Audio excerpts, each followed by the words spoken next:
إن الحمد لله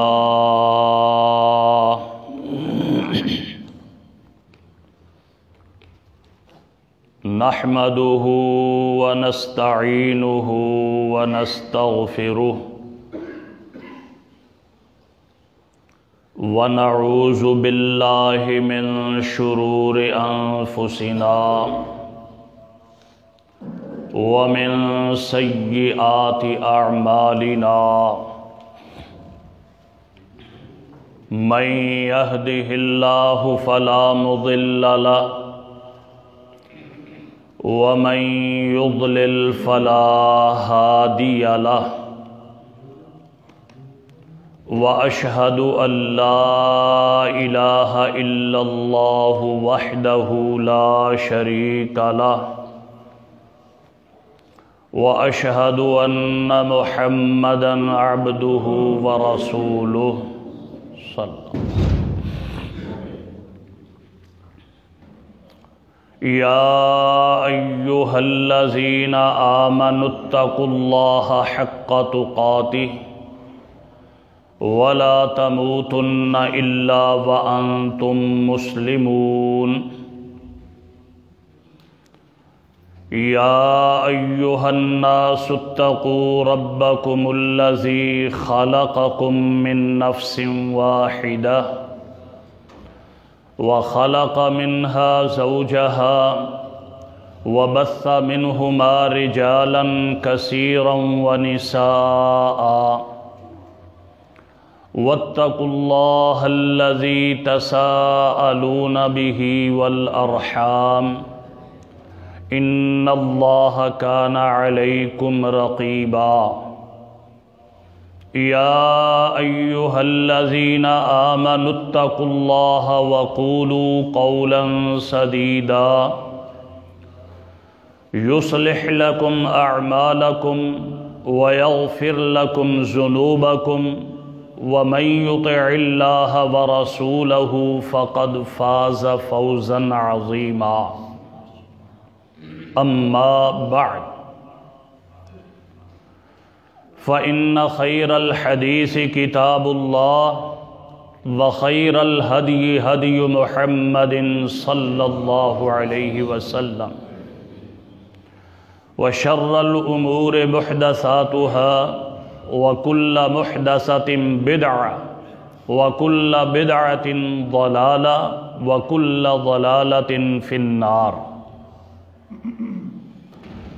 أعوذ بالله السميع العليم من الشيطان الرجيم من همزه ونفخه ونفثه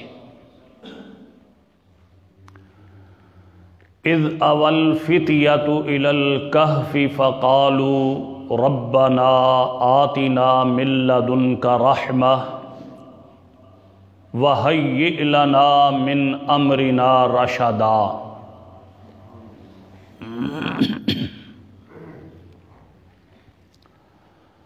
حضرات گرامی قدر،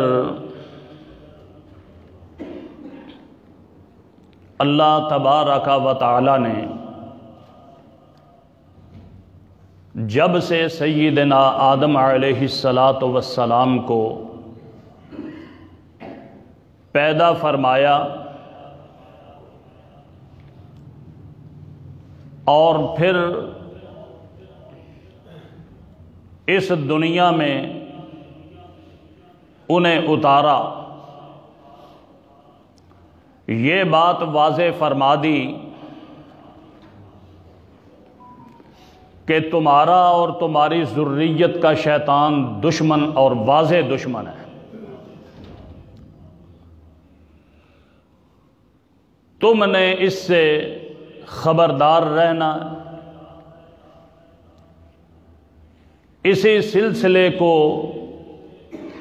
مزید واضح کرنے کے لیے انسانوں میں سے کچھ برگزیدہ ہستیوں کا انتخاب کیا گیا جو گاہے بگاہے اپنی اپنی امت کو شیطان کے ہیلوں اس کے مکر و فریب اور اس کے گمراہی کے پھندوں سے لوگوں کو آگاہ کرتے رہیں، اور یہ سلسلہ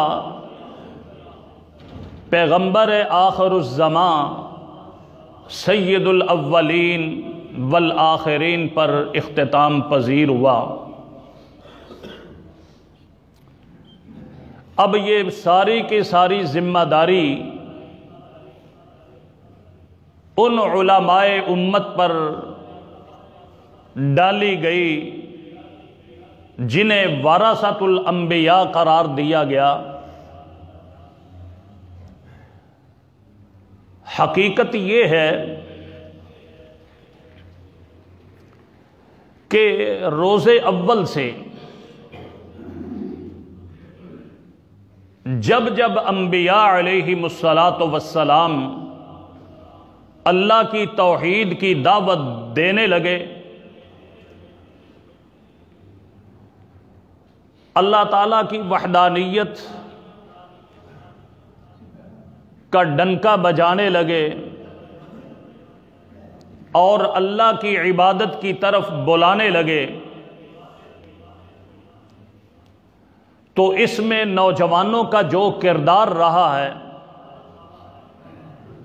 یہ کوئی ڈکی چھپی بات نہیں۔ قرآن مجید کے اندر اس کی ڈھیروں مثالیں موجود ہیں۔ اللہ تبارک و تعالی نے ایک نوجوان کا تذکرہ بڑے ہی اچوتھے انداز میں ذکر کیا۔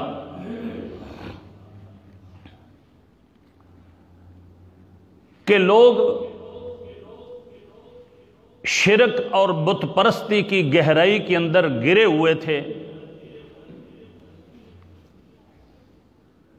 سمجھانے کی کوشش کی گئی، انہیں دعوت توحید دی گئی۔ اس نوجوان کے کردار کو اللہ تبارک و تعالی نے رہتی دنیا تک ایک نمونہ بنا دیا۔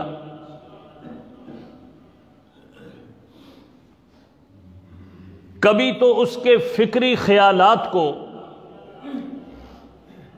لوگوں کے سامنے اس طرح پیش کیا کہ اس سے نوجوان اپنے ذہن کو کام میں لا کر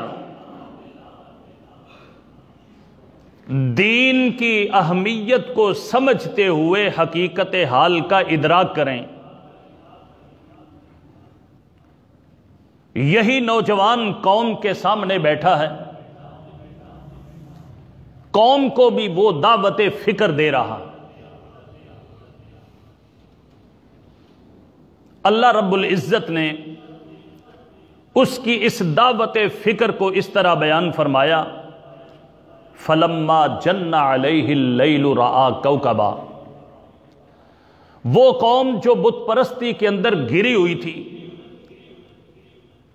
ستاروں کی پوجا کرنے والی، بتوں کی پوجا کرنے والی، متعدد الہوں کو ماننے والی قوم، اسے وہ نوجوان کہنے لگا کبھی غور تو کرو، کیا تم ان ستاروں کو اپنا رب گردانتے ہو؟ سمجھتے ہو کہ یہ ہمارے خالق ہیں، ہمارے معاملات کو سر انجام دینے والے ہیں؟ اس انداز کے اندر ان کے سامنے ان کی حقیقت کو عیاں کیا کہ تم کہتے ہو یہ ستارہ بڑا چمکدار ہے، ھذا ربی، شاید ممکن ہے یہ میرا رب ہو، اگر اس کے اندر ربوبیت کی اہلیت ہو تو میں بھی اسے رب تسلیم کر لیتا ہوں۔ فَلَمَّا أَفَلَ قَالَ لَا أُحِبُّ الْآفِلِينَ، جب وہ ستارہ اپنی حیثیت کھو بیٹھا تو فرمانے لگے میں تو اسے کبھی بھی پسند نہیں کرتا۔ جو اپنے وجود کو قائم رکھنے پر قادر نہیں، وہ دوسروں کے معاملے کو کیسے سنوار سکتا ہے؟ پھر جب چاند طلوع ہوا تو لوگوں کو پھر دعوت فکر دی، اس لیے کہ ان لوگوں کے اندر صلاحیت بڑی ہوتی ہے۔ دیکھو یہ اس سے بڑا ہے، شاید اسی سے کوئی کام چل جائے۔ جب وہ بھی غروب ہو گیا تو ایک اچھوتے انداز کے اندر کہنے لگے لَئِن لَّمْ يَهْدِنِي رَبِّي، اگر میرے رب جو میرا اصل خالق اور مالک ہے مجھے اس نے ہدایت نہ دی تو میں کسی کارے کا نہیں۔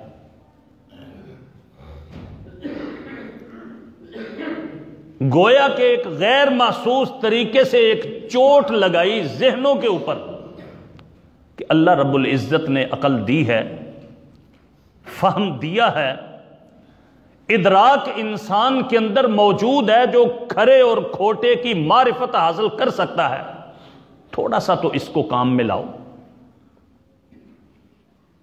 پھر سورج طلوع ہوا، سورج کے متعلق کہنے لگا ھذا ربی اکبر، ممکن ہے یہ سب سے بڑا ہے، جس کی وجہ سے اس کائنات کے اندر روشنی اجالا ہوتا ہے۔ جب وہ بھی اپنی حیثیت کھو بیٹھا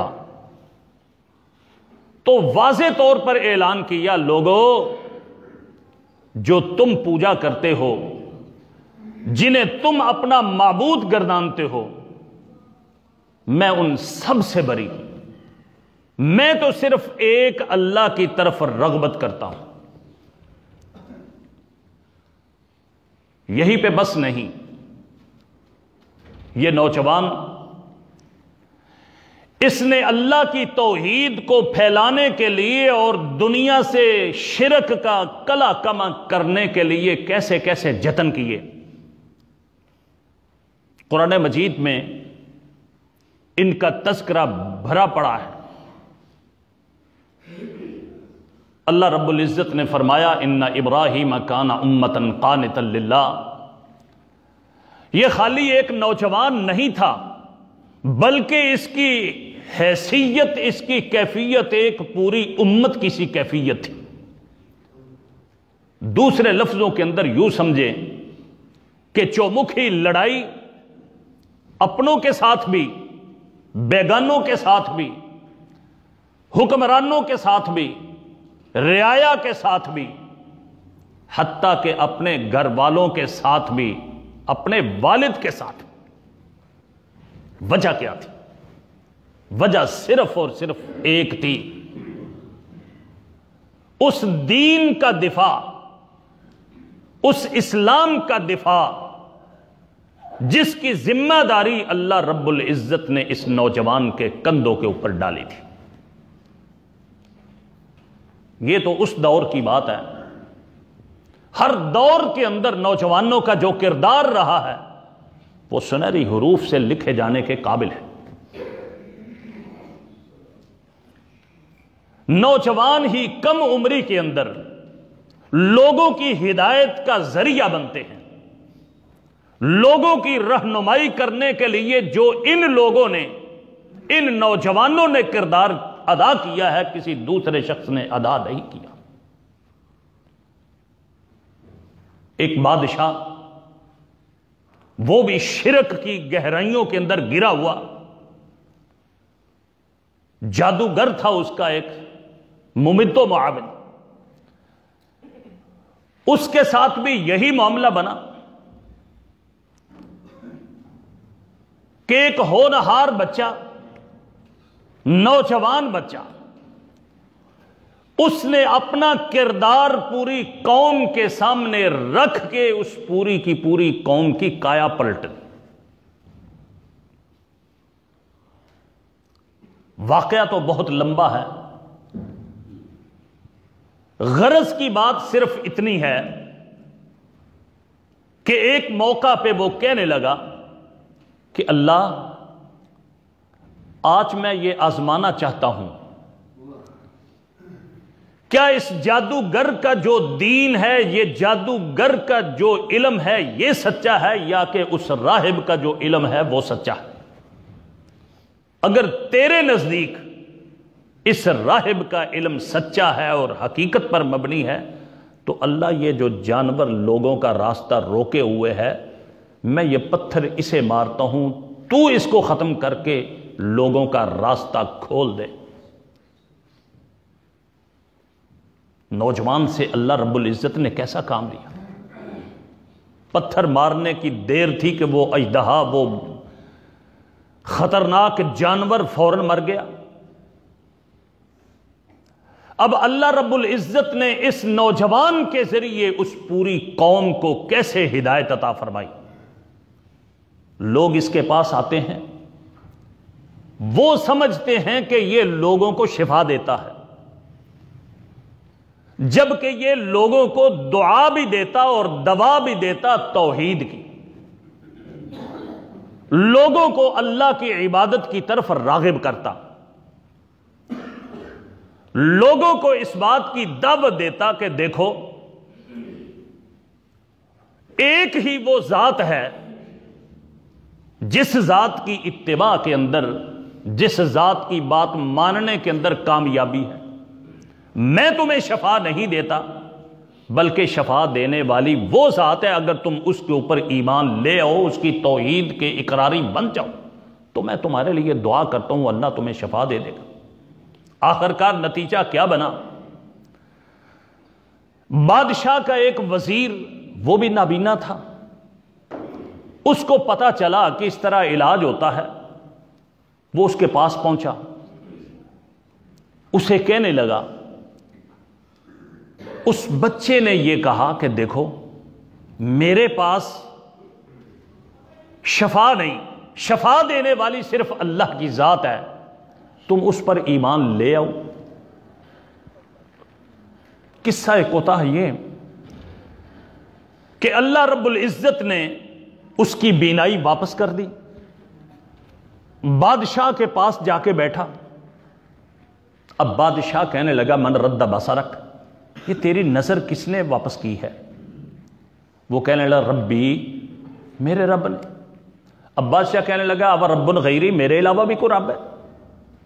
اس نے کہا ہاں، ربی و ربک اللہ، میرا اور تیرا رب، ہم دونوں کا رب، ساری کائنات کا رب جو اللہ ہے وہ واپس کرنے والا ہے یہ نظر۔ اب سختیاں آ گئیں، نتیجتاً اس بچے کو بھی قابو کر لیا گیا، تکلیفیں دی گئی، پتہ چلایا گیا۔ اب نیک لوگوں کے اوپر اتنی سختیاں آئیں، اس بچے کو مارنے کی کوشش کی گئی، اس بچے نے ایک ایسی ترکیب اسے بتائی کہ پوری کی پوری قوم توحید کے اوپر آ گئی۔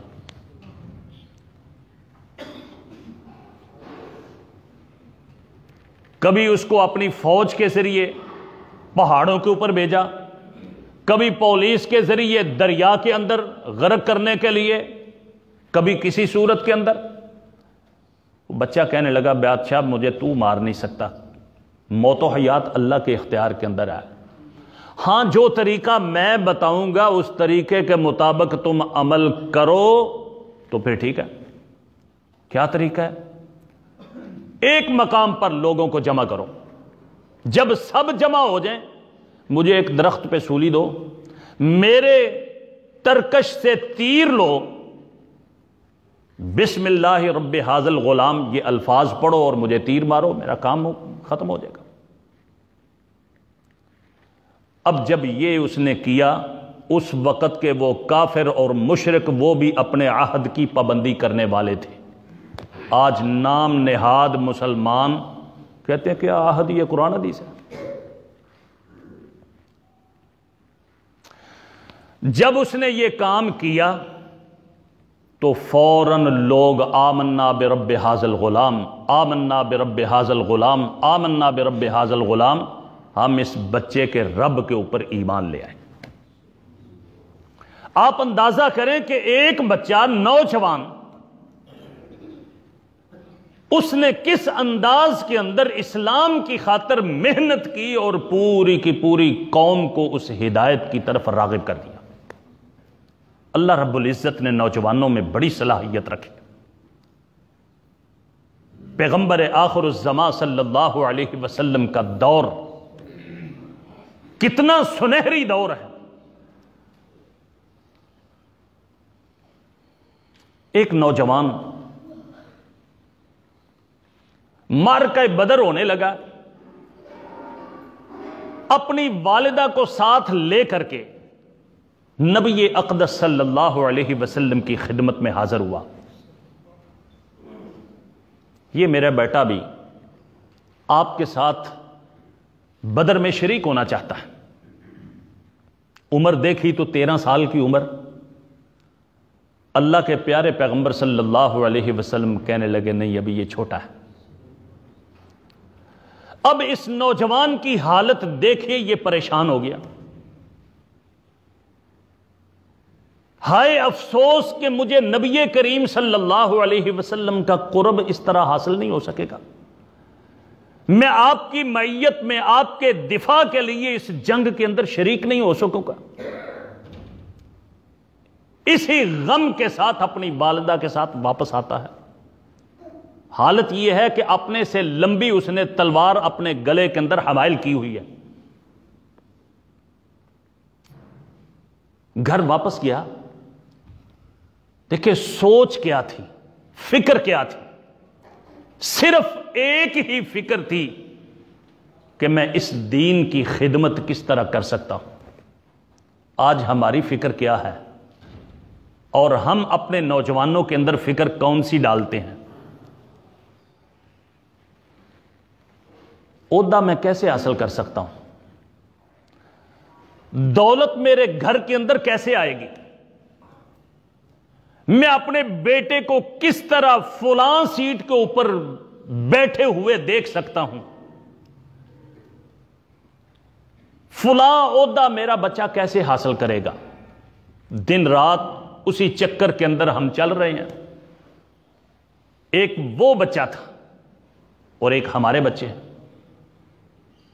اب یہ نوجوان اس موقع پر نبی کریم صلی اللہ علیہ وسلم کا قرب حاصل نہیں کر سکا، دین کی اس معاملے کے اندر خدمت وہ جو سمجھتا تھا وہ کر نہیں سکا۔ روتے ہوئے اپنی والدہ سے کہنے لگا امی اب کیا کریں؟ میرے ذہن میں ایک ترکیب آئی ہے، مجھے فلاں فلاں سورت قرآن مجید کی یاد ہے، ایک نہیں دو نہیں تین نہیں پوری 17 سورتیں مجھے یاد ہیں۔ اماں مجھے اب نبی کریم صلی اللہ علیہ وسلم کے پاس لے چلو، میں ان کو سناتا ہوں، شاید انہی صورتوں کی وجہ سے، اس قرآن مجید کی وجہ سے مجھے آپ کا قرب حاصل ہو جائے۔ معرکہ بدر ہو چکا تھا، اب یہ پریشان تھا مجھ سے وہ فضیلت رہ گئی ہے، وہ تعاون میں کر نہیں سکا۔ والدہ نے اپنے خاندان رشتہ داروں کے ساتھ مشورہ کیا، بیٹے کی یہ رائے ہے، عمر اس کی اتنی ہے، اب یہ خواہش ہے اس کی۔ خاندان والوں نے بھی بچے کی اس خواہش کا احترام کرتے ہوئے نبی کریم صلی اللہ علیہ وسلم سے درخواست کی۔ آپ صلی اللہ علیہ وسلم نے اس بچے کو بلایا، بیٹا کون کون سی صورتیں یاد ہیں؟ فلاں صورت فلاں صورت فلاں صورت فلاں صورت پڑھ کے سناؤ۔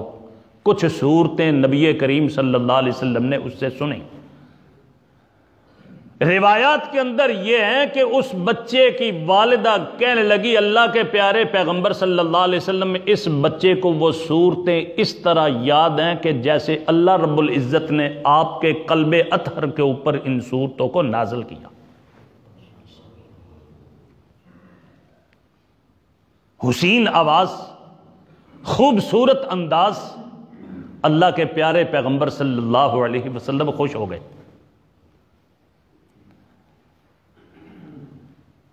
بچہ کہنے لگا حضرت مجھے عربی لکھنا بھی آتی ہے، اچھا تم لکھتے ہو؟ اچھا لکھتا ہوں میں۔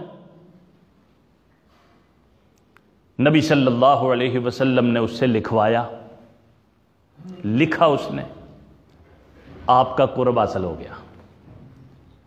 اب یہی بچہ نبی صلی اللہ علیہ وسلم کے پاس آنے جانے لگا، اب اس کے دل کے اندر مزید امنگ بڑھ رہی ہے۔ نبی صلی اللہ علیہ وسلم نے فرمایا ایسے کرو، اللہ نے تمہیں بہت ذہن دیا ہے، تم یہودیوں کی زبان عبرانی اس کو سیکھو۔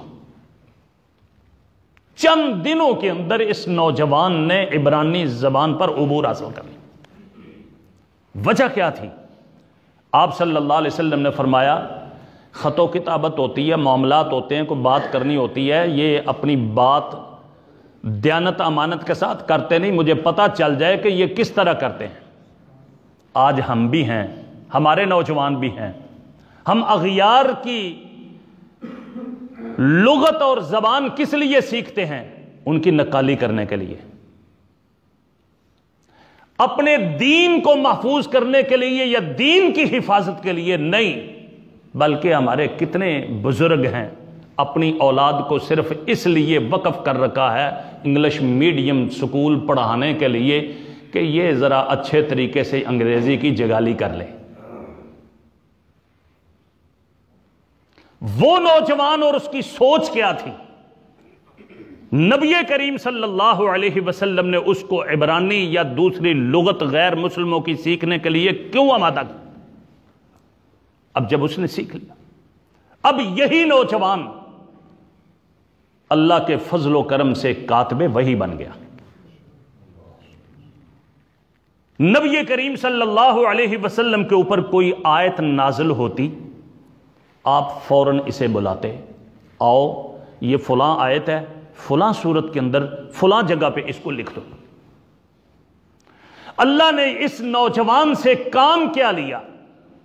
یہ نوجوان پھر ایک وقت آیا کاتب وحی بننے کے بعد، جب نبی کریم صلی اللہ علیہ وسلم اس دنیا سے رخصت ہوئے تو سیدنا ابو بکر صدیق رضی اللہ تعالی عنہ نے انہیں اپنے پاس بلایا، خلیفۃ المسلمین نے، آجو دیکھو اللہ کے پیارے پیغمبر صلی اللہ علیہ وسلم تمہارے اوپر پوری طرح اعتماد کیا کرتے تھے اور ہمیں بھی تم پر اعتماد ہے، یہ قرآن مجید اسی طرح ضائع نہ ہو جائے، لوگوں کے سینوں سے شہادت کی وجہ سے یہ ختم نہ ہو جائے۔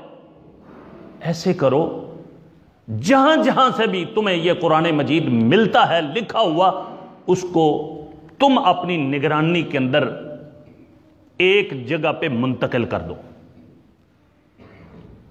یہی نوجوان کہتا ہے اگر مجھے ایک پہاڑ کو منتقل کرنے کا حکم دے دیا جاتا تو میرے لیے وہ اتنا مشکل نہ ہوتا جتنی یہ ذمہ داری میرے لیے مشکل تھی۔ اللہ رب العزت نے کیسا کام اس نوجوان سے لیا، وہ نوجوان کہ جو ابتدا کے اندر اس بات سے پریشان تھا کہ میں دین اسلام کی کوئی خدمت نہیں کر سکا۔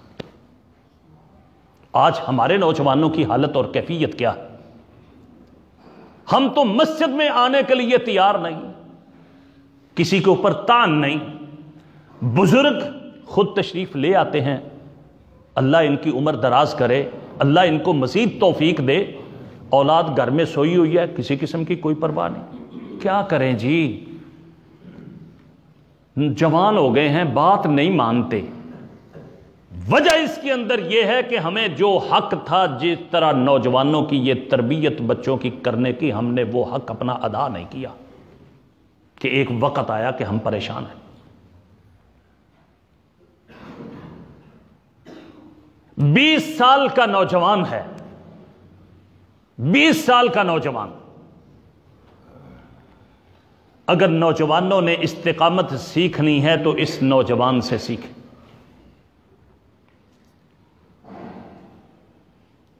مکی دور ہے، مسلمان ہو چکے ہیں، اسی جوانی کے عالم کے اندر لوگ ان کے اوپر تشدد کرتے ہیں، حتیٰ کہ ان کا اپنا عزیز اس نوجوان کے اوپر اتنا تشدد کرتا ہے، اتنا تشدد کرتا ہے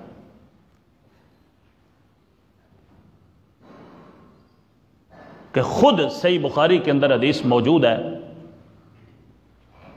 فرماتے ہیں لوگوں مجھے وہ وقت یاد ہے کہ اسلام کی خاطر مجھے باندھ دیا جاتا تھا، رسیوں میں جکڑ دیا جاتا تھا، آج تم نے جو عثمان کے ساتھ سلوک کیا ہے،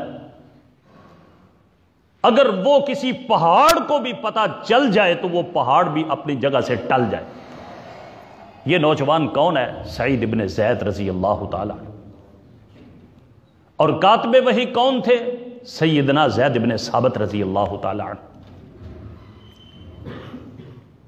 بھائیو، اگر نوجوانوں کی عبادت دیکھنی ہے تو دیکھو، ایک نوجوان پہلے سال کے اندر جب نبی کریم صلی اللہ علیہ وسلم ہجرت کر کے تشریف لے گئے ہیں، اسی سال کے اندر ولادت ہوئی ہے۔ یہ نوجوان عثمان بن طلحہ اس کے متعلق کہتے ہیں کہ میں نے اس نوجوان جیسا کوئی عبادت گزار نہیں دیکھا۔ کون؟ عبداللہ بن زبیر رضی اللہ تعالی عنہ۔ ہمارے بچوں کی سوچ کیا ہے؟ بابا ٹچ موبائل چاہیے مجھے لیپ ٹاپ چاہیے، مجھے فلاں چیز چاہیے، مجھے فلاں چیز چاہیے، فلاں چیز۔ آئیے، ایک بچہ ہے، بچہ عمر اس کی ابھی بلوغت کو پہنچی ہے، بالغ بھی نہیں ہوا، مسجد نبوی کے اندر بیٹھا ہے، عشاء کا وقت ہے۔ عشاء کی نماز کے بعد نبی صلی اللہ علیہ وسلم کی عادت مبارکہ تھی، عمومی حالت کے اندر بھی آپ تشریف فرما ہوتے، جب ساتھی چلے جاتے تو پھر آپ بھی چلے جاتے، کبھی ضرورت ہوتی تو پہلے بھی چلے جاتے، لیکن عمومی حالت کے اندر یہی کیفیت تھی۔ عشاء کی نماز ہے، پڑھی ہے، ساتھی بیٹھے ہیں، باتیں کر رہے ہیں، ایک کونے کے اندر وہ بچہ بھی بیٹھا ہوا ہے۔ جب ساتھی چلے گئے، اللہ کے پیارے پیغمبر صلی اللہ علیہ وسلم اٹھے، اس بچے کے پاس گئے، بیٹا گئے نہیں، چلو آ جاؤ میرے ساتھ۔ اب اس بیٹے کا، اس بچے کا مقصد بھی کیا تھا؟ یہی، اللہ کے پیارے پیغمبر صلی اللہ علیہ وسلم اسے لے کر کے اپنے گھر چلے گئے۔ اس وقت آپ صلی اللہ علیہ وسلم کی باری سیدہ میمونہ رضی اللہ تعالی عنہا کے ہاں تھی، اور یہ بچہ سیدہ میمونہ کا بانجا تھا، وہ ان کی خالہ تھی۔ آپ اندازہ کریں اس بچے کی سوچ، اس بچے کی فکر کیا تھی۔ اللہ کے پیارے پیغمبر صلی اللہ علیہ وسلم کی دن کی پوری روش، آپ کا کردار، آپ کے افعال، آپ کی عبادت، آپ کے معاملات تو وہ دیکھتا تھا۔ آج اس کے دل کے اندر یہ خواہش پیدا ہوئی کہ میں پیارے پیغمبر صلی اللہ علیہ وسلم کے رات کی کیفیت کیا ہے اس کا بھی مشاہدہ کروں، رات عبادت آپ کیسے کرتے ہیں۔ اسی بالا نو اٹھاندے رہیے، اٹھدے نہیں، ستیاں پہ ہوش نہیں آندی۔ 10-11 سال کا بچہ، 13 سال کا بچہ، 13 سال کا بچہ، یہ اس فکر کے اندر مبتلا ہے کہ میں آج پیارے پیغمبر صلی اللہ علیہ وسلم کی شب کیسے گزارتے ہیں، میں اس کا مشاہدہ کرنا چاہتا ہوں۔ صحیح بخاری کے اندر حدیث موجود ہے، فرماتے ہیں وہاں چلے گئے، اللہ کے پیارے پیغمبر صلی اللہ علیہ وسلم گھر کے اندر ایک چٹائی پڑی ہوئی تھی، اماں جی میمونہ نے وہ چٹائی ایک رخ کے اندر بچھا دی، پیارے پیغمبر صلی اللہ علیہ وسلم اس کے لمبے رخ کے اندر اور آپ کی زوجہ محترمہ ام المؤمنین میمونہ اس رخ کے اندر لیٹ گئے، میں اس کی چوڑے رخ کے اندر لیٹ گیا۔ بچہ ہو یا بڑا ہو، تھوڑی دیر کے لیے لیٹے آنکھوں کے اندر نیند آ جاتی ہے، پھر رات کا بھی وقت ہو۔ لیکن آج ہمارا معاشرہ ماشاءاللہ کیسا ہے، رات جاگو دن سومو، ساری رات ٹی وی کے اوپر، ساری رات موبائل کے اوپر، فیس بک، ٹویٹر، پتہ نہیں کیا کیا بیماری آ گئی ہے۔ آنکھوں کے اندر نیند نہیں، لیکن جو ہی عبادت کا وقت آئے گا نیند سے بھر جائے گا، نہ مسجد میں جانے کا دل چاہے گا، نہ کوئی اور چیز پڑھنے کا دل چاہے گا۔ یہ بچہ لیٹا ہوا ہے، آنکھوں میں نیند نہیں ہے، نبی کریم صلی اللہ علیہ وسلم کے معاملات کا مشاہدہ کرنے کے لیے۔ فرماتے ہیں کچھ دیر آپ صلی اللہ علیہ وسلم نے اپنے گھر والوں کے ساتھ باتیں کی، پھر آپ سو گئے۔ تیسرا پہر رہتا تھا، ابھی آدھی رات کے بعد اللہ کے پیارے پیغمبر صلی اللہ علیہ وسلم بیدار ہوئے، اپنی آنکھوں سے نیند کو ملا، سویا ہوا آدمی اٹھتا ہے۔ پھر آپ نے آل عمران کی آخری آیات جو ہیں ان کی تلاوت فرمائی، پھر اس کے بعد ایک پرانا مشکیزہ پڑا ہوا تھا اس کے پاس پہنچے، آپ نے اس میں سے وضو کیا، میں بھی اٹھا، اٹھنے کے بعد میں نے بھی جیسے نبی کریم صلی اللہ علیہ وسلم نے عمل کیا اسی طرح میں نے بھی عمل کیا۔ اللہ کے پیارے پیغمبر صلی اللہ علیہ وسلم آ کے کھڑے ہو چکے تھے، نماز آپ نے شروع کر دی، میں بھی آیا، وضو کرنے کے بعد میں آپ کے بائیں جانب آ کے کھڑا ہو گیا۔ اللہ کے پیارے پیغمبر صلی اللہ علیہ وسلم نے اپنا ہاتھ مبارک میرے سر کے اوپر رکھا، میرے کان سے پکڑا، پیچھے سے مجھے اپنی دائیں جانب کر دیا۔ صلی رکعتین رکعتین رکعتین رکعتین رکعتین ثم اوتر، آپ صلی اللہ علیہ وسلم نے دو دو کر کے رکعتیں پڑھی، پھر اس کے بعد وطر پڑھا، پھر اس کے بعد جو ہے نا وہ آپ نے 2 رکعتیں پڑھی، کچھ سستائے، فجر کی نماز کے لیے نکل آئے۔ یہ کون نوجوان ہے، کون بچہ ہے؟ سیدنا عبداللہ بن عباس رضی اللہ تعالیٰ عنہ۔ ان کی فکر اور سوچ دیکھیں، دین کی خدمت دیکھیں، اور ان کی حالت یہ تھی کہ ایک دفعہ نبی کریم صلی اللہ علیہ وسلم قضائے حاجت کے لیے بیت الخلاء میں گئے، چپکے سے پانی کا برتن پکڑا اور اندر آگے ہاتھ کر کے رکھ دیا۔ باہر نکلے نبی کریم صلی اللہ علیہ وسلم تو آپ نے فرمایا یہ کس کا کام ہے؟ بتایا گیا جی اس چھوٹے بچے کا کام ہے۔ اللہم فقہہ فی الدین، اللہم علمہ الکتاب، اللہ اس ہونہار بچے کو دین کا فہم عطا فرما دے، اللہ اسے قرآن کی تفسیر عطا فرما دے۔ یہ وہی نوجوان بچہ حبر الامہ کے نام سے دنیا کے اندر جانا جاتا تھا۔ اگر امت کا کوئی بڑا عالم ہے تو سیدنا عبداللہ بن عباس رضی اللہ تعالیٰ عنہ۔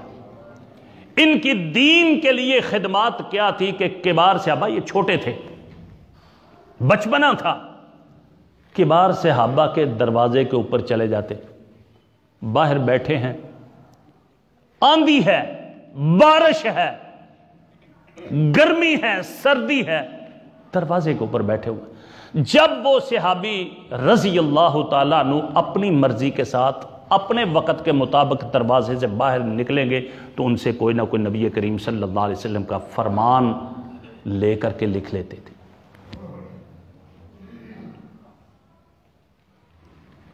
اس صحابی کہتے اللہ کے پیارے پیغمبر صلی اللہ علیہ وسلم کے آپ چچا زاد ہیں، چچا کے بیٹے ہیں، ہمارے لیے قابل احترام ہے، مجھے تم نے پیغام بھیج دیا ہوتا، لیکن نہیں، ہمیں اس بات کا حکم ہے کہ ہم اساتذہ کا احترام کریں، اساتذہ کی عزت کریں، یہی ہمیں حکم دیا گیا ہے۔ آج ہمارے نوجوانوں کی حالت اور کیفیت کیا ہے؟ عفت و پاک دامنی اگر سیکھنی ہے، نوجوان یوسف سے سیکھو، کیا اس کی حالت تھی اور کیا کیفیت تھی؟ وغلقت الابواب وقالت ہیت لک قال معاذ اللہ۔ میرے بھائیوں، اسلام کے جو سنہری ابواب ہیں، ایک ایک باب کے اندر نوجوان کا کردار آپ کو نظر آئے گا۔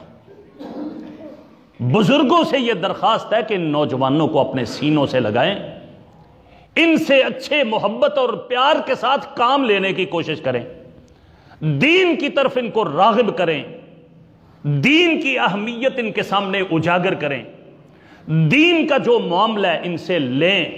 یہ مکہ کے دور کے اندر سب سے پہلا زیادہ تر کام کرنے والے یہی نوجوان تھے۔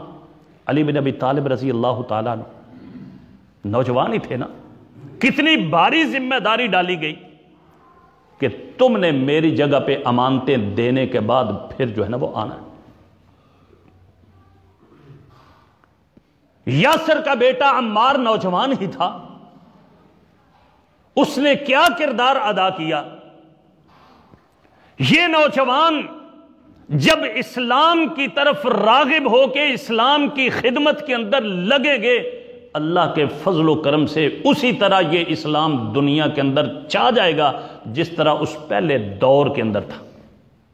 میرے بھائیوں، ہمارا حق ہے کہ ہم نوجوانوں کی صحیح تربیت کریں، نوجوانوں کو صحیح اسلام سے آگاہی دیں، نوجوانوں کا کردار اسلام کے حوالے سے ان کے سامنے پیش کریں، اور پھر ان کو اس بات کا موقع دیں، ان کا ہاتھ بٹھائیں، ان کے ساتھ تعاون کریں، دامے درہمے سخنے جتنے ہمارے ساتھ سورسز موجود ہیں، ہم ان کے ساتھ اخلاقی اعتبار سے بھی، ذہنی اعتبار سے بھی، مالی اعتبار سے بھی ان کے ساتھ تعاون کرے اور ان سے اسلام کی خدمت، اسلام کی دین کی خدمت کا کام جو ہے نا وہ لے۔